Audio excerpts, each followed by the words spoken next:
विश्वनाथ भगवान की जय, महाकालेश्वर भगवान की जय, ओमकारेश्वर भगवान की जय, कुमरेश्वर महादेव की जय। हर हर महादेव, हर हर महादेव, हर हर महादेव। काशी विश्वनाथ अवगढ़दानी त्रिकालदर्शी कैलाशी अविनाशी भगवान शिव, जिनकी पुनीत पावन शिव महापुराण की कथा संपूर्ण विश्व के कल्याण हेतु बाबा देवाधिदेव महादेव की कृपा से, करुणा से श्रवण करने का सौभाग्य प्राप्त हुआ है।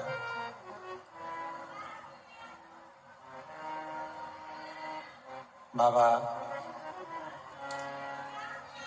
देवाधिदेव महादेव भगवान शिव जो संपूर्ण विश्व का कल्याण करने वाले हैं, ऐसे भगवान शंकर की पवित्र कथा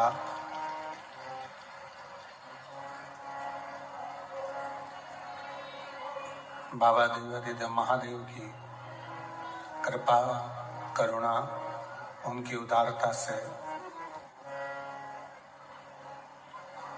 बठिंडा में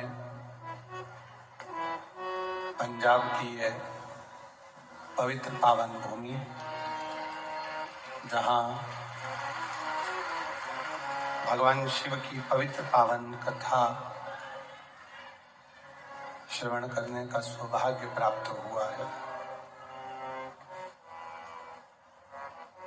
बड़े भाग्यशाली हैं आप और हम सभी, जो ये भगवान शिव की पवित्र पावन कथा का रस तत्व ग्रहण करने का सौभाग्य प्राप्त हुआ है। कथा के मुख्य यजमान श्री अमरजीत सिंह मेहता जी, अध्यक्ष पंजाब क्रिकेट एसोसिएशन, श्रीमती बबीता मेहता जी, श्री पदमजीत सिंह मेहता जी, मेयर बठिंडा, सपना मेहता जी बठिंडा पंजाब से। एक बार यजमान परिवार के लिए जोरदार ताली बजाकर स्वागत, वंदन, अभिनंदन।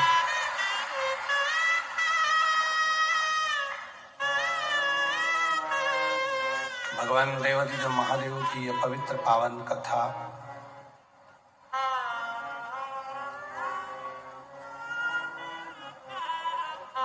जो संपूर्ण विश्व का कल्याण करने वाली,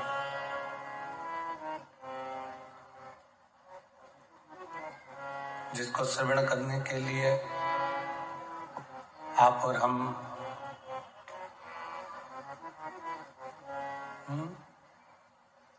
भगवान शिव की पवित्र पावन कथा का रसपान करने के लिए विराजमान है। और तेरी कृपा बिना एक भी अनु लेते हैं सांस की कृपा से तनु तनु बखान क्या करूं मैं राहों के ढेर का, चपटी बहुत में खजाना गंगाधार मोतीवार ओंकार बोले ओंकार आयो शंभु तारिका, बखान क्या करूं मैं राहों के ढेर का, चपटी बहुत है खजाना गंगाधार मोतीवार ओंकार भोले ओंकार आयो शरणिया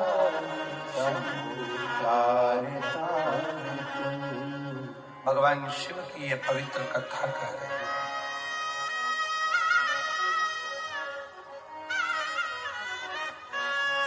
जिससे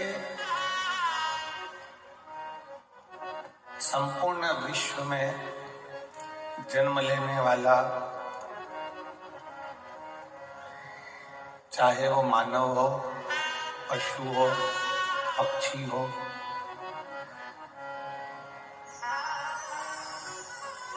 प्रत्येक संसार में जन्म लेने वाला जितना जीव है,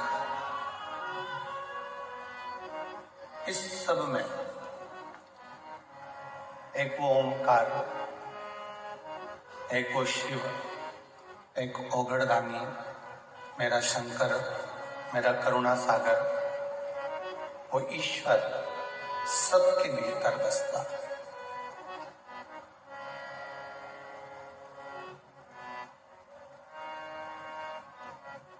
चाहे वो संसार में जन्म लेने वाला पशु हो, पक्षी हो, जलचर हो, थलचर हो, वायुचर हो, ऐसा कोई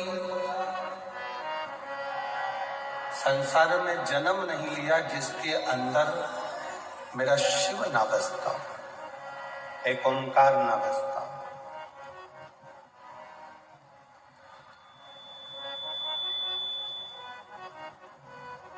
गुरु नानक देव जी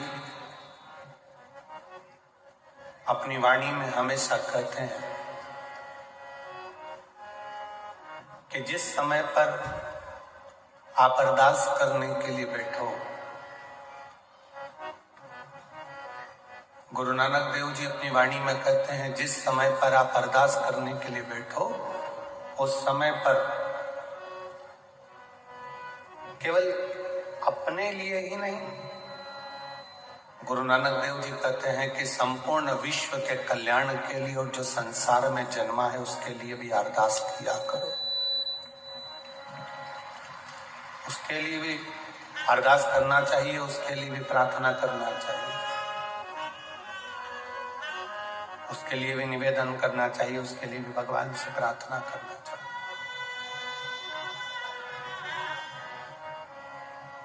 एक मृत्यु लोक में जन्म ले लेना, संसार सागर में आ जाना, पृथ्वी पर जन्म ले लेना एक सरल विषय है। आपने कोई पूर्व का कोई पुण्य करा होगा, कोई सत्कर्म करा होगा, कोई अच्छा कर्म करा होगा, तो मृत्यु लोक में आपका जन्म आ गया।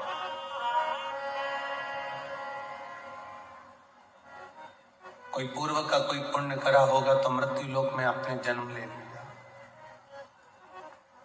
और यदि मृत्यु लोक में जन्म मिल भी गया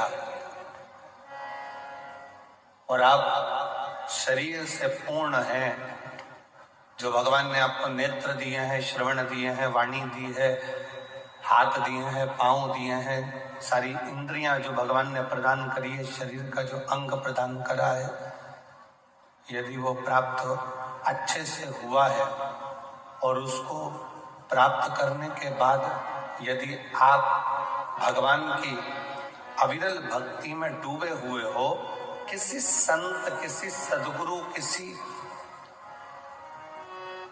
भक्ति के अंतर्गत अगर आप प्रवेश करे हुए हो, तो समझ लेना कि मानव जीवन में सबसे अच्छा कर्म आपने कोई करा होगा जो सनातन धर्म की ओर, भगवत भजन की ओर और अविरल भक्ति की ओर।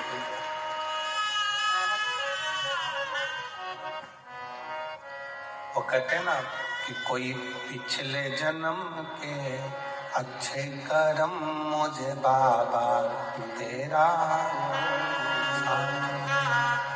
कोई पिछले जन्म के अच्छे कर्म मुझे बाबा तेरा,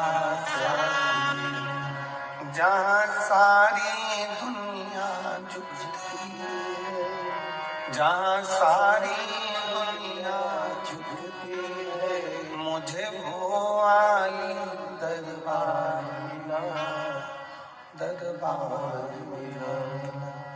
कोई पिछले जन्म के अच्छे कर्म मुझे बाबा तेरा, कहीं विष्णु की कृपा से, उनकी उदारता से, उनकी करुणा से, उनकी दया से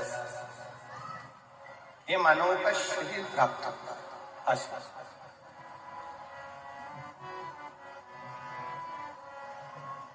पूर्व का कोई पुण्य होगा, कोई अच्छा कर्म होगा, कोई पूर्व का कोई सत्कर्म होगा, जो ये मानव का शरीर हमको मिला, आपको मिला।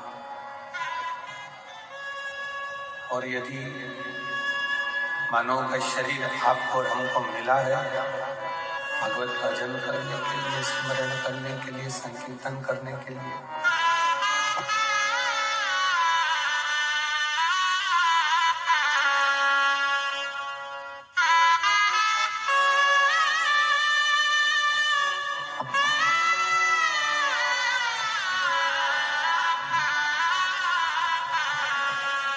कोई पूर्व का कर्म, पूर्व का कोई सत्कर्म आपके और हमारे जीवन को आनंदित कर। भटिंडा की इस पवित्र धरा पर ये दूसरी बार कथा का श्रवण करने का सौभाग्य मिला है।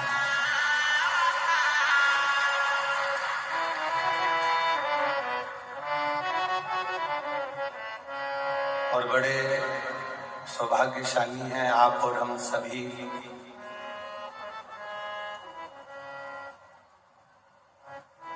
कि भगवान शिव की अविरल भक्ति को धारण करने के लिए आप और हम यहाँ पर विराजमान हैं।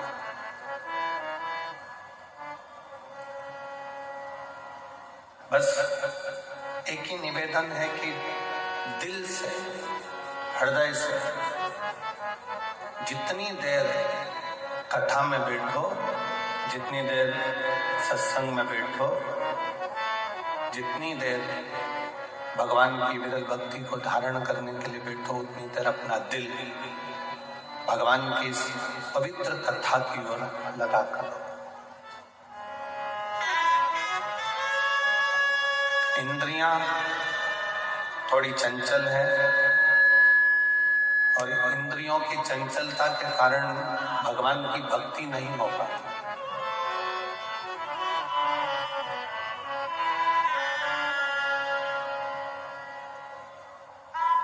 कोई आया, नेत्र उधर चले जाएंगे, किसी ने कुछ कहा, श्रवण इंद्रिया उधर चली जाएंगी।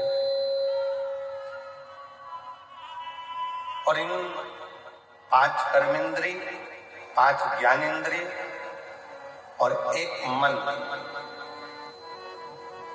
ये 11 इंद्रियों में सर्वप्रथम चंचल है ये मन रूपी इंद्रिय।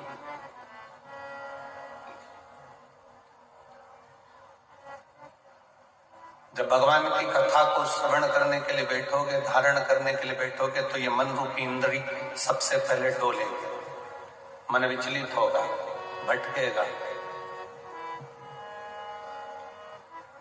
अब शिव कथा कहती है कि इस मन को केंद्रित कर शिव तक लेकर आना पड़ेगा।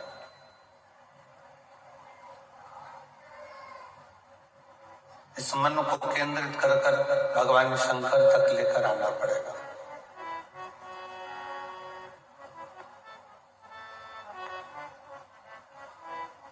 और जितना सहजता के साथ में, सरलता के साथ में और नम्रता के साथ में आप इस कथा के रस तत्व को ग्रहण करोगे। जैसे एक बहुत बड़ी बात संत कहते हैं कि जंगल में आग लगी है,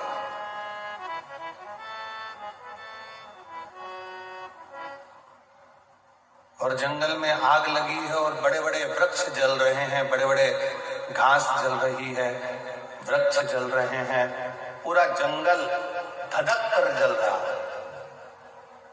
पर जंगल में आग लगने पर वृक्ष जल रहे हैं, घास जल रही है, पर पूरा जंगल जलने के बाद जब देखा गया तो उसमें जो छोटी छोटी दुर्वा थी, छोटी छोटी जो घास थी, छोटी छोटी दूब थी, वो दुर्वा नहीं जली, वो बच गई।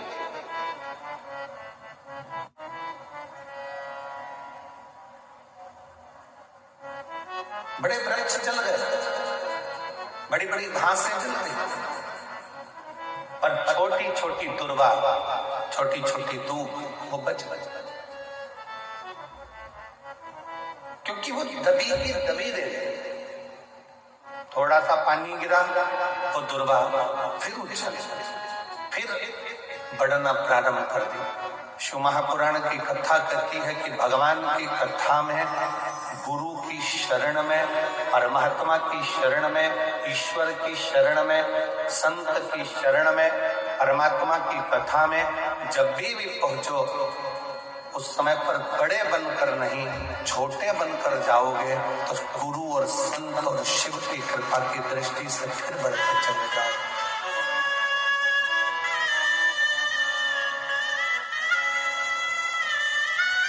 बड़ा छोटा बनता है।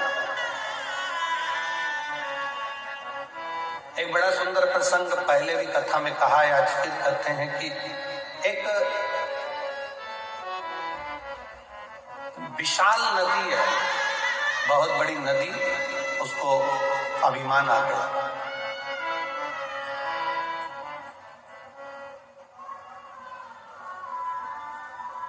और बहुत बड़ी नदी को जब अभिमान आया, बहुत बड़ी नदी को जब अहंकार आया, अभिमान आया, तो उस नदी ने समुद्र से कहा, समुद्र, मैं दुनिया की सबसे बड़ी नदी हूं और बड़ी विशाल हूं। अगर तुझको मुझसे कुछ चाहिए तो बोल।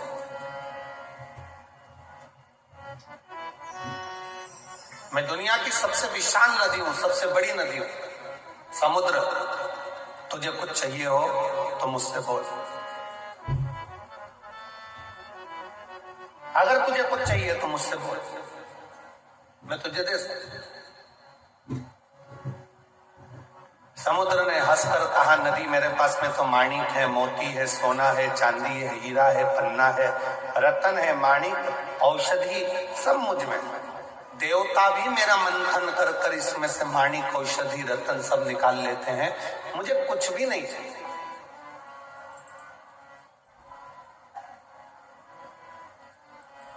कुछ तो मांग ले समुद्र। समुद्र कहता है मुझे कुछ नहीं चाहिए, मुझे चाहिए ही नहीं। नदी ने फिर बार बार कहा कि समुद्र कुछ तो मांग, समुद्र कुछ तो मांग, समुद्र कुछ तो मांग। समुद्र ने कहा, नदी अगर कुछ देना चाहती है तो मुझे हरी हरी दूबा, हरी दूब, दुर्वा जानते हो ना सब लोग, हरी घास, हरी दुर्वा मुझे लाकर दे। नदी ने कहा, क्या रे समुद्र, तुम मांग भी रहा है तो मुझसे क्या मांग रहा है? केवल हरी दूबा, हरी घास, मैं अभी लेकर आती हूं। नदी ने घाट के किनारे पर लगी हुई घास को, दुर्वा को अपनी जल की लहर से तोड़ना चालू करा।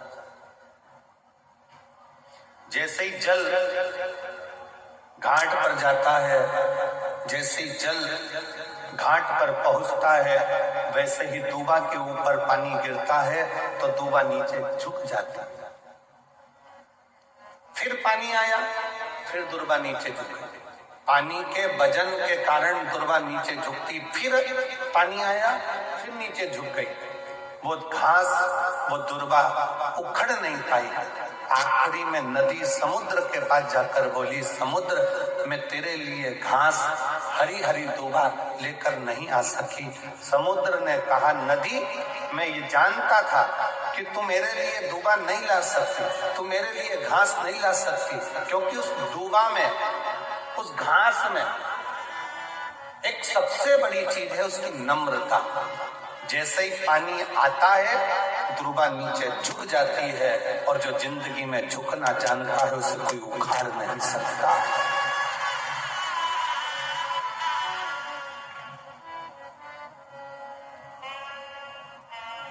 जो झुकना जानता है उसे कोई उखाड़ नहीं सकता।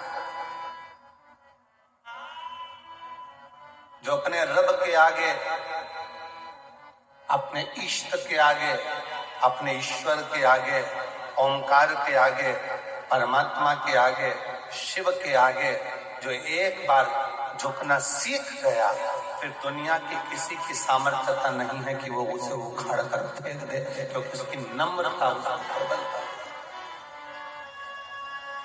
उसकी नम्रता, उसकी प्रबलता। आपने अगर जीवन में परमात्मा के आगे झुकना सीखा है, शिव महापुराण की कथा कहती है, जगत में कहीं मत झुको पर उस सतगुरु के आगे,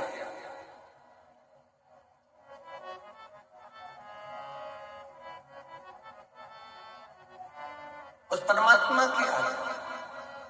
आप दुनिया में कहीं मत झुको पर उस सतगुरु के आगे, उस परमात्मा के आगे, उस इष्ट के आगे, उस ईश्वर के आगे, शिव के आगे, घर के बड़ों के आगे, घर के बुजुर्गों के आगे जिसने झुकना सीख लिया, फिर दुनिया की कोई सामर्थ्यता नहीं कि तुम्हें उखाड़ कर कहीं फेंक दे या तुम्हें कहीं खड्डे में गिरा।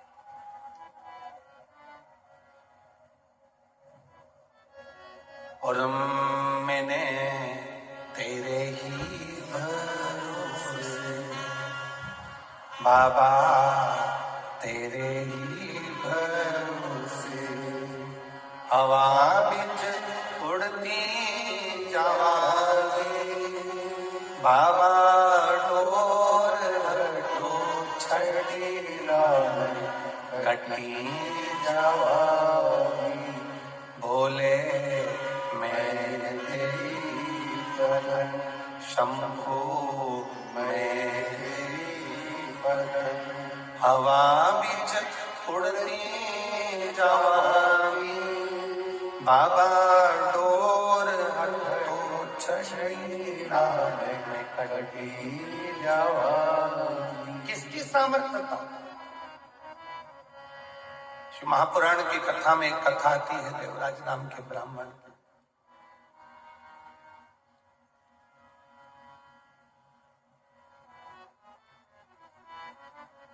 जीवन भर चोरी करी उसने,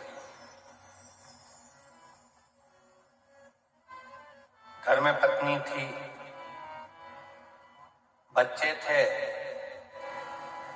पत्नी और बच्चों का भरण पोषण करने की जवाबदारी भी उस परमात्मा की। कितना सुंदर शिवपुराण में एक बात आती है कि एक बार माता पार्वती जी ने शिव जी से पूछ लिया था, क्या घर में बहुत गरीब कोई व्यक्ति है, बहुत गरीब बड़ा है, उसके पास में कुछ भी नहीं, अपने बच्चों का पालन कर रहा है, अपने परिवार को पाल रहा है, अपने परिवार को लेके चल रहा है, और उस गरीब बड़े व्यक्ति के पास में कुछ भी नहीं है। और मान लो उसके घर में कहीं से 8-10 मेहमान आ जाए,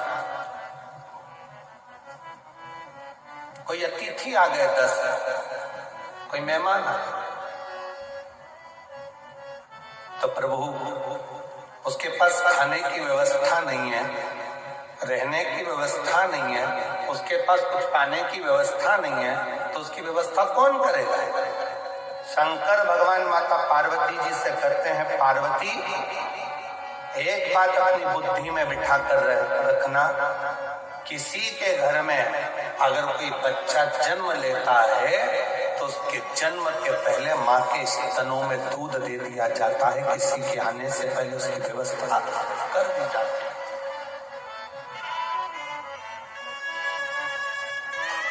बच्चे ने जन्म नहीं लिया, बच्चा जन्म नहीं लिया, पर माँ के स्तनों में दूध दे दिया गया। ये बच्चा आएगा तो पिएगा क्या? पेट कैसे भराएगा? उधर की तृप्ति कैसे हो? ये दुनिया के लोगों को लगता है अगर मैं दुकान पर नहीं जाऊंगा ना तो दुकान नहीं चलेगी। मत जा, खोल कर दे, चलिए। तुम नहीं थे तब भी दुकान चलती थी, तुम चले जाओगे तब भी दुकान चलेगी। तुम नहीं थे तब भी परिवार चल रहा था, तुम चले जाओगे तो भी परिवार चलेगा। तो अहंकार की जिंदगी से दूर हटकर ये सोचो कि हमारी दुकान चलाने वाला भी वो रब है और हमारे घर को, परिवार को चलाने वाला भी वो शिव है, कोई दूसरा नहीं चला रहा।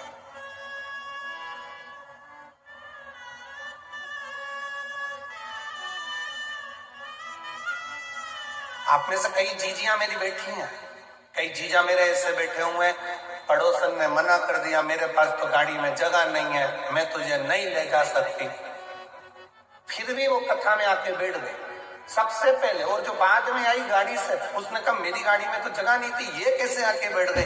तो तुम लेकर नहीं आओगे तो वो तो लेकर जाएगा, ऐसे कैसे हाथ पकड़कर पहुंचाएगा? जवाबदारी उसकी।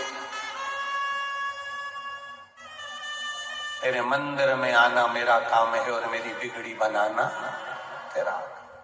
ये जवाबदारी उसकी है। ये उसके ऊपर निर्भर करता है कि वो कैसे लेकर जाएगा, कैसे बिठाएगा, कैसे खिलाएगा, कैसे पिलाएगा। पार्वती जी कहती हैं, मान लो बाबा देवाधिदेव महादेव से कहती हैं कि किसी के घर में बहुत गरीब बड़ा है, घर में अन्न का दाना तक नहीं है, बच्चों का भरण पोषण बड़ी मुश्किल से करता, बड़ी मुश्किल से, अपने परिवार को बड़ी मुश्किल से संभालता, और उसके घर में आ गए 10-11 मेहमान।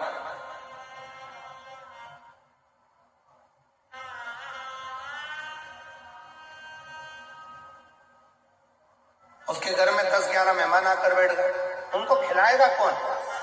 शिव जी कहते हैं, पार्वती पहले बात तो याद रख, किसी के घर में अगर मेहमान आते हैं तो वो केवल मनुष्य नहीं होता, वो मेहमान केवल मानव नहीं है।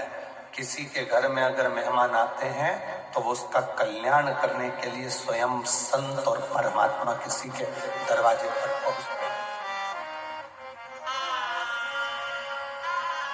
एक कथा गुरु नानक देव जी की हमने पहले कही थी कि बाले के साथ में जाते जाते जाते जाते एक बुढ़िया के झोपड़े को देखा।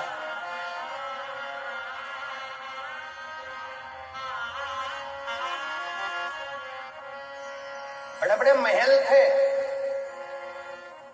उस महल में गुरु नानक देव जी नहीं रुके।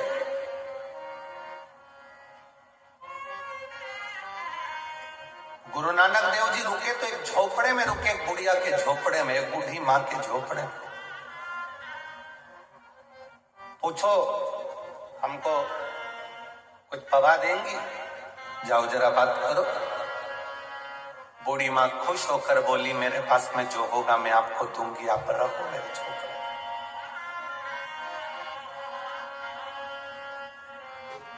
झोपड़े के बाहर बूढ़ी मां ने अपना बिस्तर लगाया, सो गई।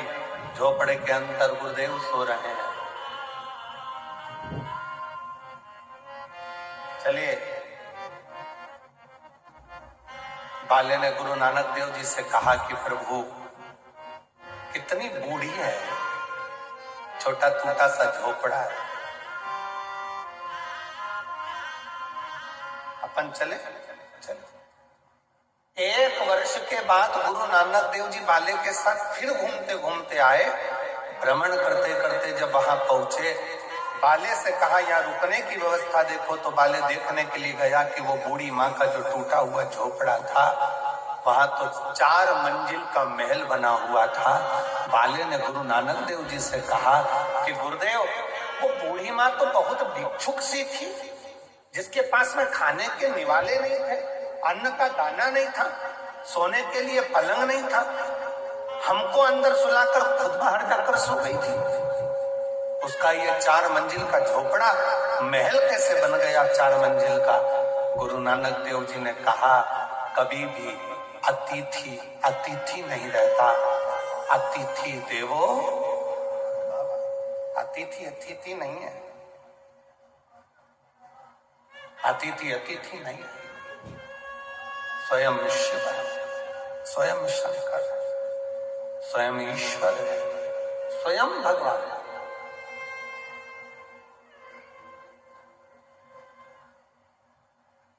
आप आए हो, देवराज नामक का ब्राह्मण, जिसकी पत्नी है, जिसके बच्चे हैं, जिसका परिवार है, जिसका कुटुंब है, भगवान आराम से भरण पोषण सब कर रहा है,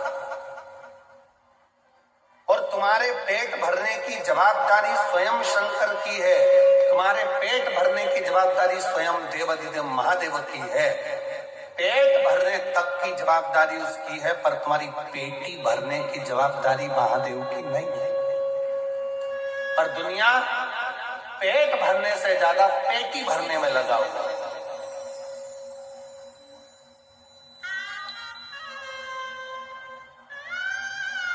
पेट भरने से ज्यादा उसकी जवाबदारी पेटी भरने की होगी।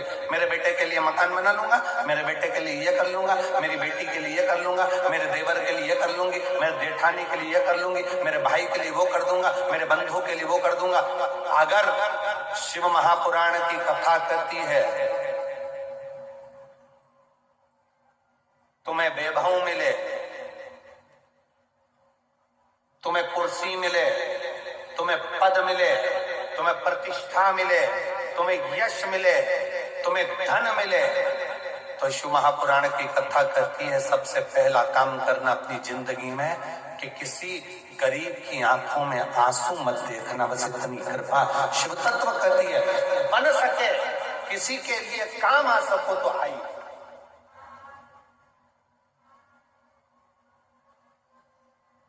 अपने पद का, अपनी प्रतिष्ठा का, अपने यश का, अपने वैभव का, अपनी सत्ता का सदुपयोग करें। और एक लाइन चैलेंज जी गुनगुनाते हैं, कभी भूखे को भोजन, आप लोगों को भी आते हैं,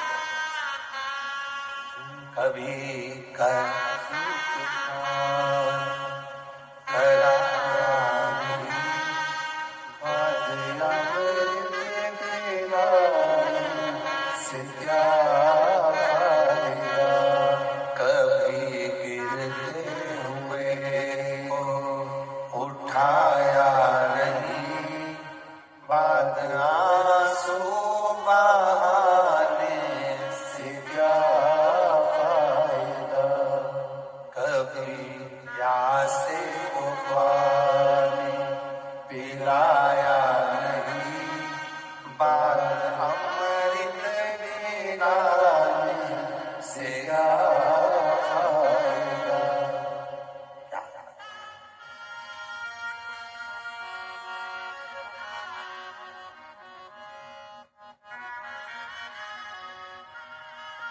मैं तो मंदिर गया पूजा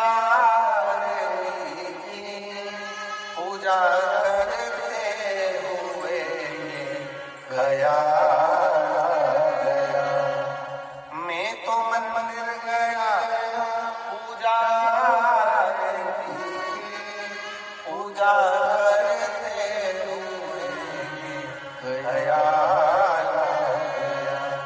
कभी माँ बाप की सेवा की नहीं, फिर पूजा रचाने से क्या फायदा, कभी माँ बाप की सेवा की नहीं, फिर पूजा रचाने से क्या फायदा, कभी प्यासे को पानी पिलाया नहीं, बागमृत पिलाने से क्या फायदा, वो लाभ क्या फायदा।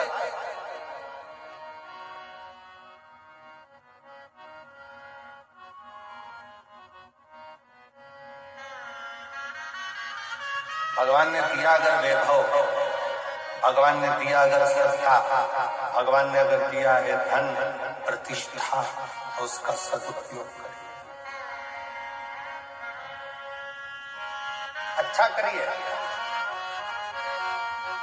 देवराज नाम का ब्राह्मण पत्नी थी, तब तक उसको चोरी करने की जरूरत नहीं पड़ी। पुत्र था, चोरी करने की जरूरत नहीं पड़ी। बेटी थी, चोरी करने की जरूरत नहीं पड़ी। देवराज ने चोरी करना कब प्रारंभ करी? जब एक पर स्त्री का संग हो गया, पर स्त्री का संग। देवराज अपने मित्रों के साथ जा रहा था, ठिठोली करता हुआ, हंसता हुआ, गुनगुनाता हुआ अपने मित्रों के साथ जा रहा था, और एक स्त्री ने उसको देखा। वो स्त्री नहीं,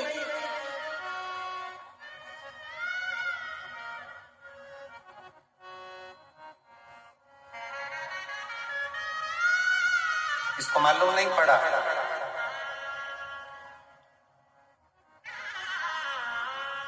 कि एक साधारण सी स्त्री नहीं है।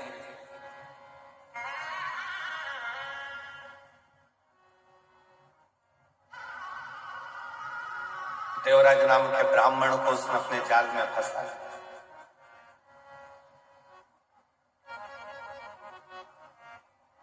काया की आसक्ति, मीठी वाणी की आसक्ति, नयनों की आसक्ति, उसके स्वरूप की आसक्ति देवराज को खींची।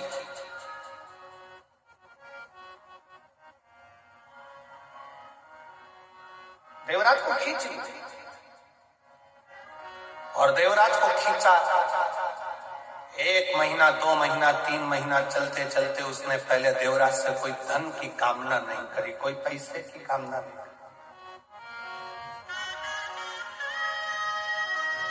पर स्त्री का संग,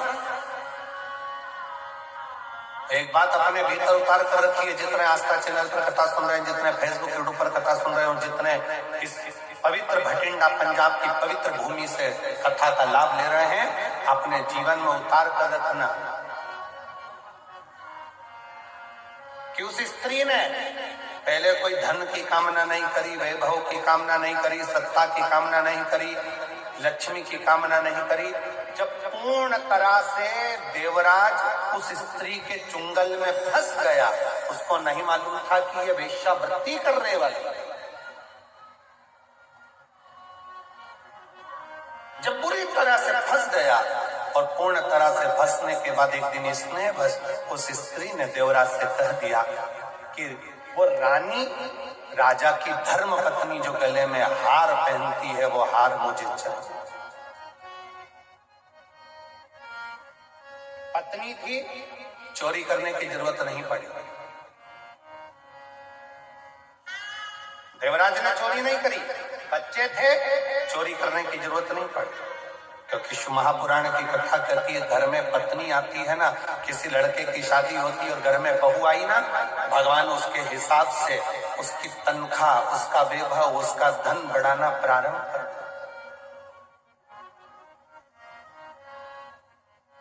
उसका धन बढ़ाना भगवान खुद प्रारंभ कर देता,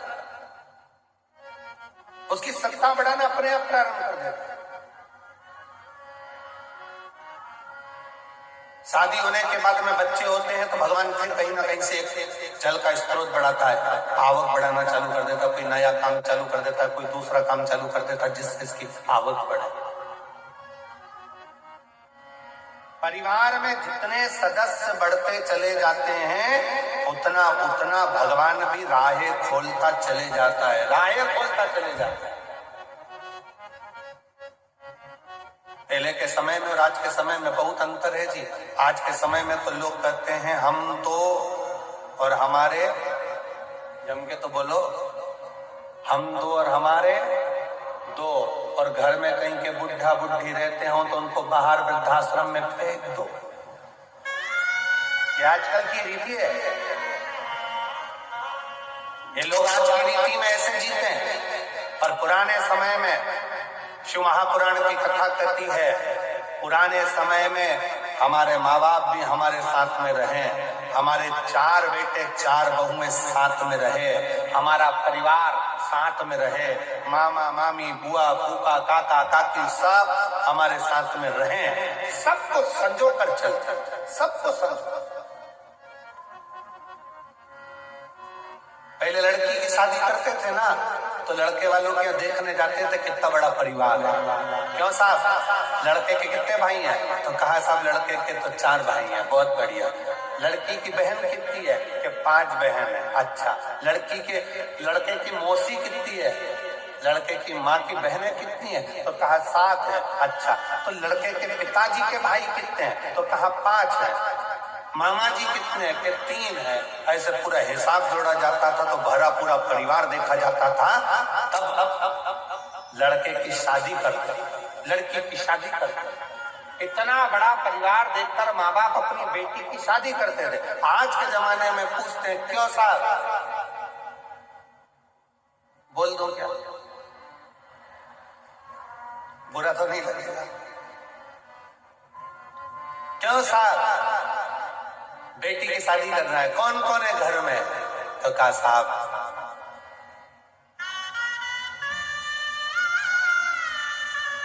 लड़के की माँ तो नहीं है, बाप है और 2 बहन है, लड़का है। घर पर जाकर लड़की के घर वाले विचार कर रहे हैं, अभी 2 बहन है, अभी 2 बहन है। फिर दूसरा लड़का देखा, साहब तुम्हारे यहाँ कौन है? तो कहा साहब हमारे यहाँ पर लड़के की माँ है, बाप है, लड़का है, एक बहन है। फिर घर पे जाकर विचार करा, सास जिंदा है।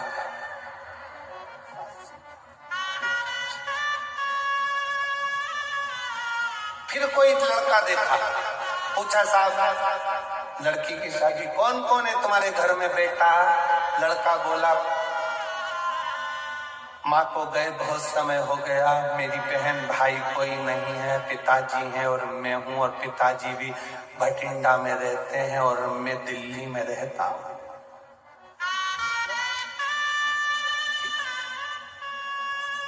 पिताजी पूरी जमीन जो हमारी खेती है वो देखते हैं, मैं सर्विस में हूँ दिल्ली में। ठीक है, रिश्ता पक्का। क्यों? लड़की को काम नहीं करना पड़ेगा, बनाएगी तो ठीक, नहीं तो होटल, ऑनलाइन बुकिंग सब है।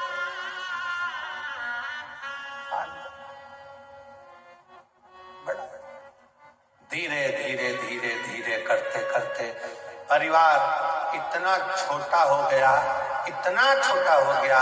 पहले परिवार बड़ा होता था तो कोई आंख उठाकर नहीं देख सकता था, आज परिवार इतना छोटा हो गया कि दूसरों से डरना पड़ता है कि कोई हमारे ऊपर कोई क्रम ना कर दे।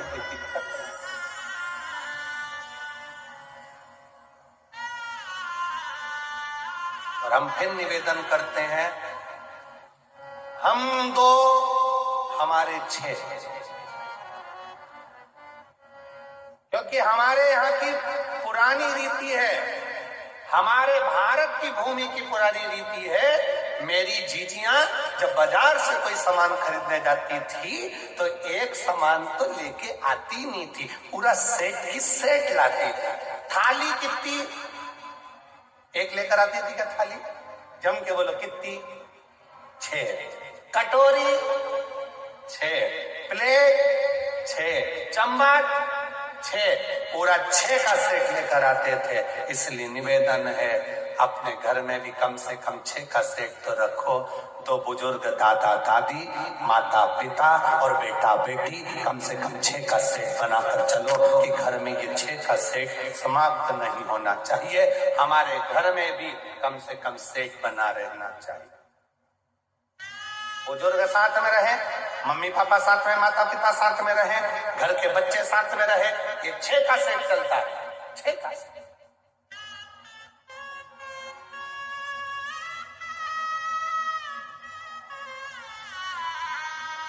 सेठ में कमी हो जाए, घर की दादी के मान लो बहुत बुजुर्ग हो गई थी, प्राण चले गए, तो फिर सेठ को बढ़ाने का प्रयास करो।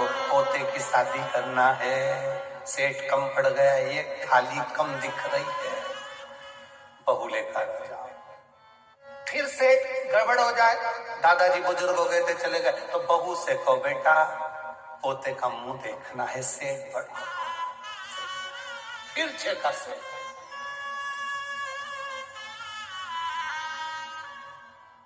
थोड़ा सा अब दुनिया के लोगों को लगता है कि गुरुजी आजकल का जमाना इतना विचित्र है, ऐसा जमाना आया है गुरुदेव, इतनी महंगाई का युग है, इतनी महंगाई का युग है, कैसे गुजारा हो बच्चों का, कैसे गुजारा हो बच्चों का।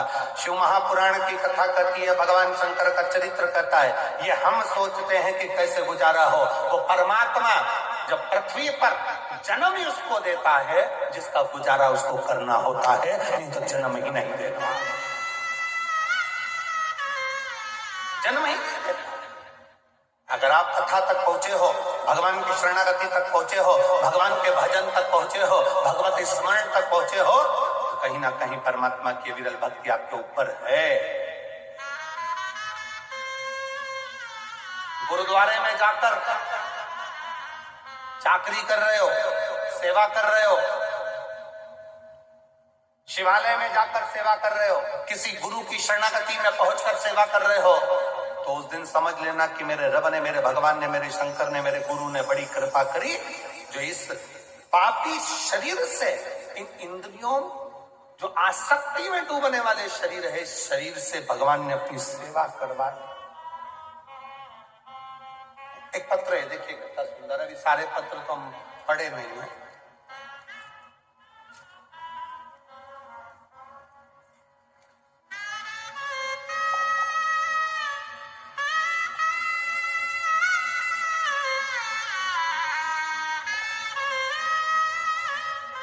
उमा, मेरा नाम उमा मोर, लुधियाना से आई है। कहीं बैठी हो उमा जी? लुधियाना से आप ही हैं? आ जाओ, एक बेलपत्र लेकर जाना। आ जाए। मैं उमा और लुधियाना से आई हूँ। मेरा मोबाइल नंबर ये है, पत्र एलईडी पर दिख रहा, आस्था चैनल पर एलईडी पर आप अपना पत्र पढ़ सकते हैं। जिस पत्र को ये यहाँ से सुनाया जा रहा है वो आप एलईडी पर देख सकते हैं। उमा मोर, लुधियाना से आई हूं। मेरा मोबाइल नंबर ये है।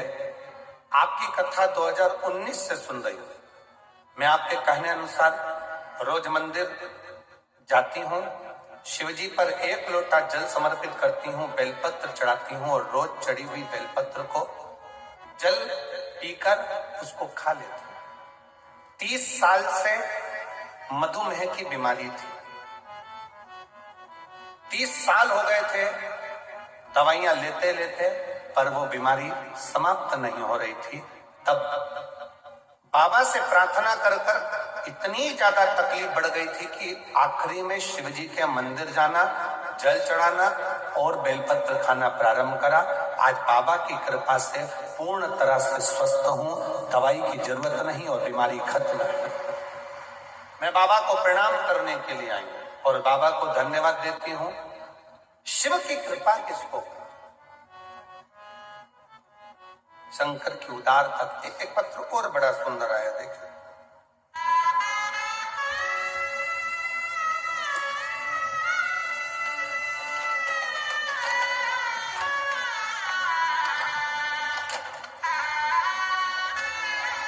एक तो पत्र थोड़ा छोटा सा लिखा करो, इतना बड़ा बड़ा पत्र लिख देते हो, उसको पढ़े कितने, ये बताओ।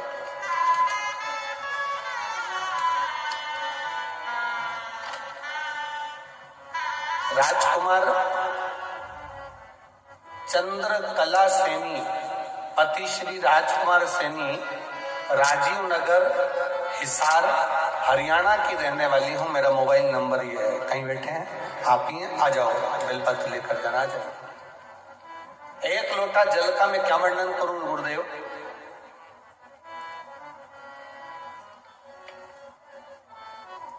शरीर में कष्ट था, परिवार के नजदीक के लोग सीहोर जा रहे थे, उज्जैन जा रहे थे, तो हम भी बाबा से प्रार्थना करने वहां पहुंच गए। वहां से रुद्राक्ष लेकर आए, गलाकर उसको पीना चालू करा और बाबा की कृपा से स्वास्थ्य ठीक हुआ। पर गुरुदेव, एक निवेदन और करना चाहती हूँ। हमने कभी जिंदगी में सोचा नहीं था कि मेरे 2 बच्चे हैं, दोनों की नौकरी क्या सरकारी में लग सकती है, ये हमने कभी विचार नहीं करा। गुरुदेव, हम कंकर शंकर की भूमि पर पहुंचे, बाबा का कंकर शंकर पूजन करा, रुद्राक्ष लिया, बाबा से विनती कर आए, बाबा दुनिया के लोग कुछ भी कहें, पर मेरे बच्चे 2 हैं और दोनों का जॉब लग जाए, बस इतनी कृपा करनी। बच्चों से कहा अपनी मेहनत को 4 गुना बढ़ाओ, जब भी एग्जाम देने के लिए जाओ तो 4 गुनी मेहनत कर कर, रात दिन एक कर कर फिर शिव जी पे जल चढ़ा कर जाना। आज मैं बाबा को धन्यवाद देने के लिए आई हूँ। मेरा बड़ा बेटा HDFC बैंक में और छोटा बेटा VID पशु का सरकारी डॉक्टर बन गया है और बाबा की कृपा से दोनों बेटे सरकारी नौकरी में लग गए हैं। मैं बाबा को प्रणाम करने के लिए आई। शिव शिव है, शंकर शंकर। और मैंने ही भरोसे, बाबा तेरे ही भरोसे, हवा में जब उड़ती जाए, बाबा डोर छड़ीला कटी जाए, भोले मेरी वतन, शंभो मेरी वतन, हवा बिच उड़ती जाए, बाबा डोर छड़ीला कटी जाए, बोले शंभो मेरी वतन, हवा बिच उड़ती आवाज़। उमा जी को लुधियाना से एक बार जोरदार ताली बजाएं साथ।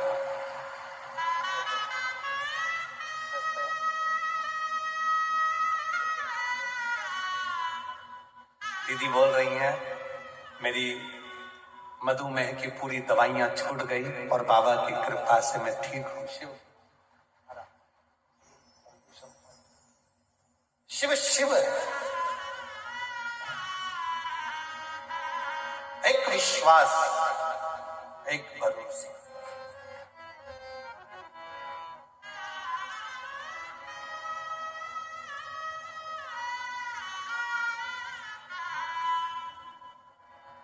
ना जाने कौन सा पुण्य बठिंडा वालों ने करा होगा जो ये दूसरी बार शिव महापुराण की कथा श्रवण करने का सौभाग्य मिला। बड़ी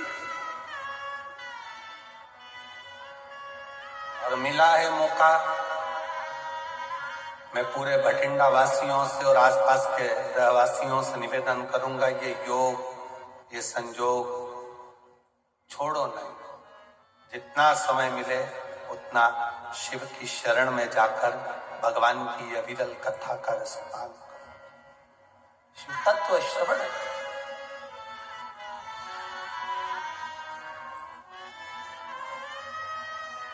भक्ति को धारण।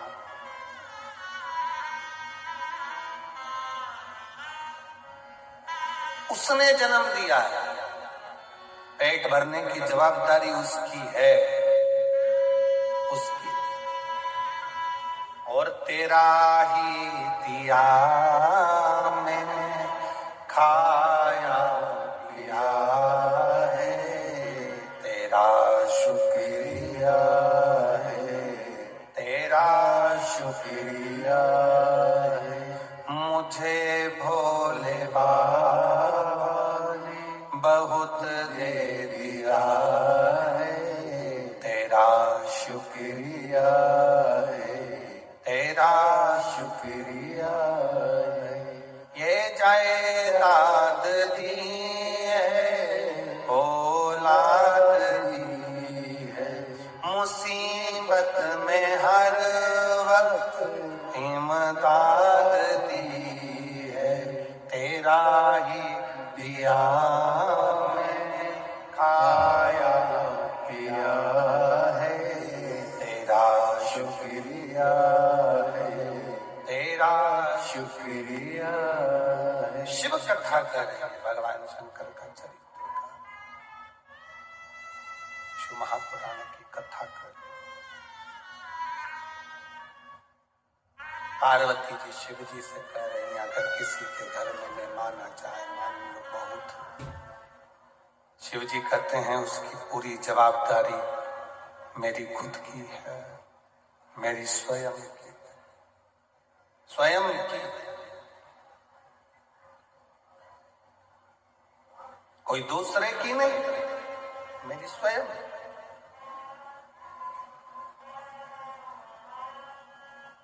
देवराज ब्राह्मण की धर्म पत्नी है, देवराज ब्राह्मण के बच्चे हैं, परिवार है, उसका पेट भरने की जवाबदारी उस परमात्मा की।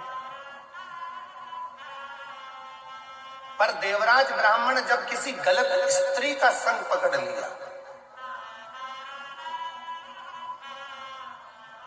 देवराज ब्राह्मण जब किसी गलत स्त्री का संग पकड़ लेता है, गलत स्त्री का संग धारण कर लेता है,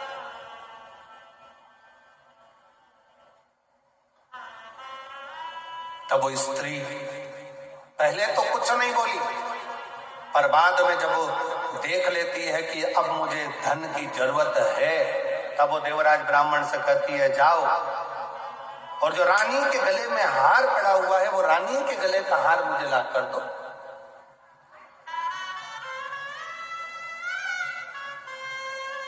जो रानी के गले में हार पड़ा है वो मुझे लाओ। और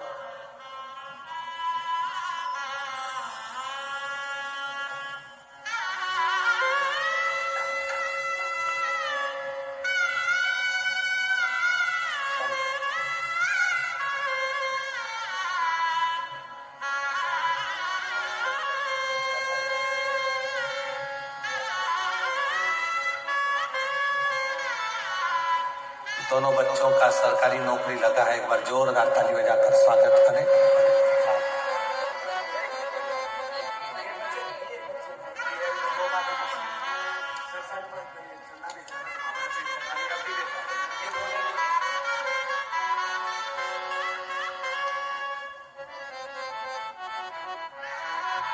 शिव कृपा किसको करते, शंकर की उदारता किसको करते, शिव तत्व किसको करते। चोरी करने के लिए देवराज उस स्त्री के कहने पर, उस नारी के कहने पर तैयार हो गया, और जब देवराज उस स्त्री के कहने पर, उस नारी के कहने पर तैयार हुआ, चोरी करने के लिए आतुर हुआ, चोरी करने के लिए पहुंच भी गया और रानी का हार चुरा कर लेकर आ भी गया, पर राजा के जो दूत थे, सेवक थे, गुप्तचर थे, वो पीछे पड़ गए।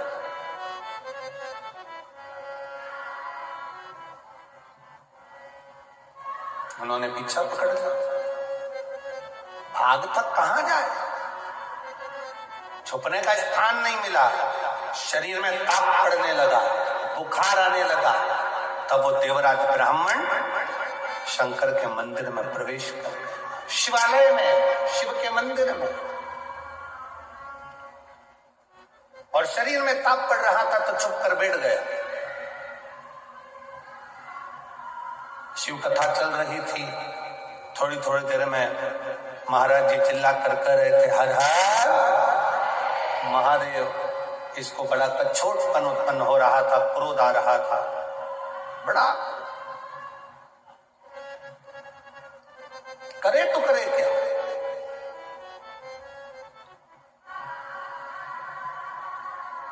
अंदर से बड़ा कछोटा जा रहा था। मंदिर से चोरी का सामान लेकर बाहर निकला, एक बेलपत्र के वृक्ष के छांव में उसके प्राण छूट गए। और बहुत सावधानी से ध्यान रखना, तुम्हारे भरण पोषण की जवाबदारी उसकी है, पत्नी के भरण पोषण की जवाबदारी उसकी है, बच्चों के भरण पोषण की जवाबदारी उसकी है, पर व्यक्ति जब सही राह पर चलता है उसकी जवाबदारी परमात्मा लेता है, पर वो जब गलत राह पर निकल जाता है, किसी गलत स्त्री के संग में, झूठ में, प्रपंच में, गलत संगत में, गलत विचारों में जब वो पढ़ना चालू हो जाता है तो फिर वो अपनी जवाबदारी बंद कर देता है।